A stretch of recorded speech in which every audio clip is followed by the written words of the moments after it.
Sound of gentle rain. A distant melancholic flute melody begins and fades slightly into the background. They say some places are forgotten for a reason, but what if they're just waiting to be remembered? Deep in a rain-drenched valley, far from any map you'll ever find, lies a grove where the trees have faces. Not carved by human hands, but by centuries of wind, rain, and something else. Their bark is etched with wrinkles of time, their eyes of knotwood watching the world pass by in silence. This was my home, my prison, my sacred charge. For longer than mortals count, I have been its guardian. My skin is the color of riverstone, my voice the rumble of a landslide. I watch the seasons turn, the sacred tree at the heart of the grove pulsing with life, its leaves a vibrant, impossible green. Then it came. At first it was just a whisper on the wind, a strange chill. We called it the silver mist. It rolled in from the peaks silent and deadly, touching everything it passed. Where it lingered, the vibrant green leaves of the sacred tree didn't just wither. They turned to cold, brittle metal. The birds, whose songs once filled the air, fell silent. The entire valley was slowly being petrified, turning into a silent, silver monument to what it once was. The sacred tree was dying, and with it, the soul of this land. And that's when he stumbled in. A traveler, reeking of the city and clutching a little black box that captured light. He was skeptical, his eyes wide with a tourist's disbelief, not a believer's awe. He called me a legend, a myth. I called him an intruder.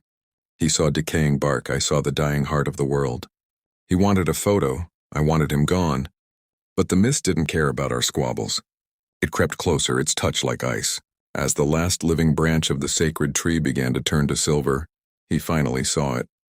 Not through the lens of his camera, but with his own eyes. The fear, the loss. He pointed his device at the tree, not to take a picture, but to record. He captured the faint humming song that still resonated from its core, a sound I thought only I could hear. It was the grove's ancient story, its life force fading into a whisper. And then the twist. The traveler, the skeptic, had a sudden, insane realization. The silver mist, it wasn't a poison, it was forgetfulness. It was the world's apathy made manifest, a fog of forgotten stories. The grove was dying because no one remembered it existed. He looked at me, then at his strange modern tools. The mist feeds on silence, he said, his voice trembling. So we have to make some noise. He hooked his camera, his phone, all his gadgets to a speaker. He took the ancient humming song of the tree and amplified it. He broadcasted it, not just through the valley, but out into the digital ether, sending the grove's heartbeat to a world that had forgotten it. The song, our song, pushed back against the silver mist. The metal leaves shimmered, the silver began to recede, and for the first time in a century, a single brilliant green leaf unfurled.